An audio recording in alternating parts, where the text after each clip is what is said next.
And President Trump is keeping his military options open against Iran with a deal yet to be reached. Right now we're negotiating, and we'll see.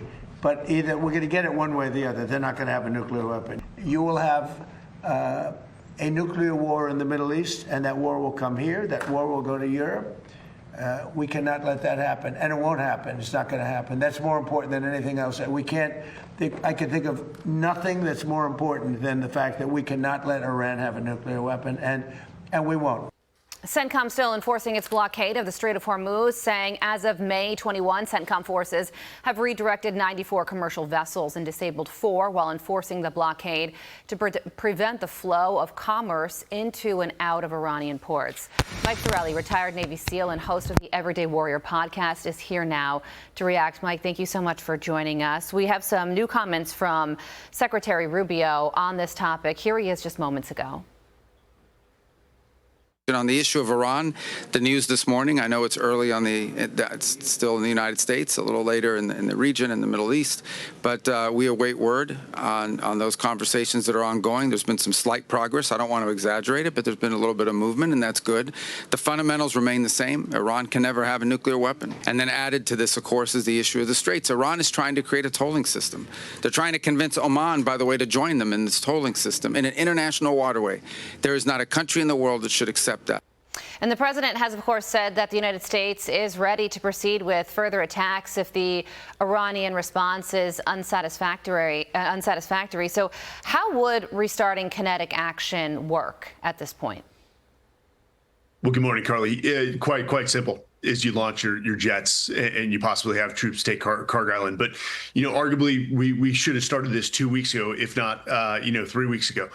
This, no one can say that Trump did not give diplomacy a chance, but we're dealing with a party that has a distorted reality. There's no way, and they know it is a red line for us, that they will have nuclear weapons. And talking about this toll system with the Straits of the Hormuz, that flies in the face of freedom of maritime navigation, which has been in place for centuries.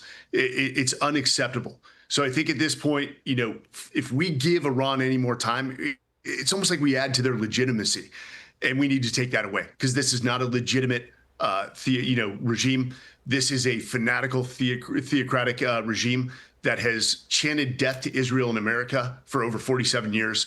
I think this next wave of hits is going to be like nothing we've ever seen before, because quite frankly, Trump is going to be pissed. He's pissed, and he's going to hit them hard so that they never forget. Well, Mike, we're about to head into an important weekend. If you could reflect on the importance of Memorial Day as someone who has served yourself. Yeah, and I think it's only sharpened by the fact that we're hitting 250 years, and that warms my heart. But I see this Memorial Day, as being special. It's almost a recommitment to freedom. This nation was built through sacrifice. It was protected through sacrifice, and it will continue to live through sacrifice. And we can't forget that. But the bigger point here is that there are over 1 million, soldiers that lost their lives or gave their lives the ultimate sacrifice for you and I. We have an obligation with that. We always say never forget and forever honor. Never forget. We will never let their names die. Forever honor.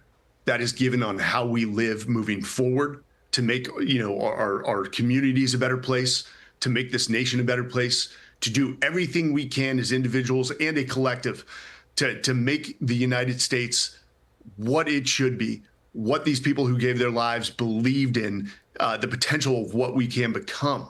Yeah. So it is a beautiful thing. Memorial Day should not, it should bring some sorrow, but it should also bring inspiration, that people believe so much in what we can become that they were willing to give their lives. Amen to that. Such important words to reflect on today, this weekend, and every day.